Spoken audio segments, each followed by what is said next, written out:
గంగం అన్నటువంటి వార్తని హైలైట్ చేశారు. కర్నూలు జిల్లా దళిత మహిళ గంగమ్మ లాకప్లో మృతి, పోలీసులు టార్చర్తోనే మరణం, గుట్టుచప్పుడు కాకుండా కన్నం ఆనకొండ ఐపీఎస్ కనుసన్నలోనే దారుణం, కప్పిపుచ్చుకునేందుకు రంగంలోకి బిగ్ బాస్, ఓ అధికారి వీఆర్కు మరో అధికారి ఆకస్మిక బదిలీ, సమగ్ర దర్యాప్తు కోసం హైకోర్టులో పిటిషన్ దాఖలు, గంగమ్మ డిఎన్ఏ శాంపిల్స్ను భద్రపరచాలని వినతి అన్నటువంటిది హైలైట్ చేశారు. అయితే బాబు సర్కార్పై దర్యాప్తు కోరతాం, 2 ఏళ్లలో భారీ ఎత్తున ప్రజాధనం దుర్వినియోగం, సిబిఐ లేదా సిట్టింగ్ జడ్జితో సమగ్ర దర్యాప్తు అవసరం, ప్రధాని కేంద్ర హోంమంత్రి సిబిఐ డైరెక్టర్కి ఫిర్యాదు చేస్తాం, వైఎస్ఆర్సీ పార్లమెంటరీ పార్టీ నేత వైవి సుబ్బారెడ్డి ఐటీ పాలసీ పేరుతో భూములు దారదత్తం, మిథున్ రెడ్డి స్టేట్మెంట్ ఇక్కడ హైలైట్ చేశారు. అయితే ఈడీ జప్తు సరికాదు అంటూ వాన్పిక్ ఆస్తులు విడుదల చేస్తూ అప్లైట్ ట్రిబ్యునల్ ఇచ్చిన ఉత్తర్వులను సమర్థించిన తెలంగాణ హైకోర్టు, నాటి ఉత్తర్వులు జోక్యం చేసుకునేలా కొత్త ఆధారం లేదా కారణాలు ఈడీ చూపించలేదని స్పష్టీకరణ, తక్షణమే ఆ ఉత్తర్వులను యథాతథంగా అమలు చేయాలని ఆదేశం, వాన్పిక్ కేసుల్లోని ఆస్తులను విడుదల చేయాలని 2019లో అప్లైట్ ట్రిబ్యునల్ ఉత్తర్వులు, దీన్ని సవాల్ చేస్తూ హైకోర్టులో పిటిషన్లు వేసిన ఈడీ, డిసెంబర్ 23 తీర్పు రిజర్వ్, ఈడీ 9 అప్పీళ్లను కొట్టేస్తూ శుక్రవారం స్పష్టమైన తీర్పు, గతంలోని 3 కేసుల్లో ఊరటనిచ్చిన హైకోర్టు. ఇక్కడే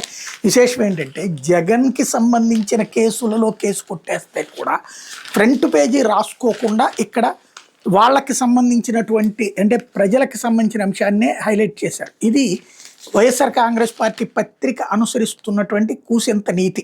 మామూలుగా దీన్ని ఏం పూర్తిగా నేను సమర్థించను, కానీ జగన్ మీద కేసుల్ని ఇదివరకు బ్యానర్ల కొద్దీ రోజుల తరబడి, నెలల తరబడి, ఏళ్ల తరబడి రాశారు. అట్లాంటిది ఆ కేసుల్లో ఒక కేసులో కీలకమైనటువంటి అంశమైన తీర్పు వస్తే కూడా లోపల పేజీలో వేసుకున్నారు, ఫ్రంట్ పేజీలో కర్టన్ రైజర్ మాత్రమే వేసుకున్నారు. మెయిన్ ఇప్పుడు ప్రజా సమస్యల్ని హైలైట్ చేసుకొచ్చారు.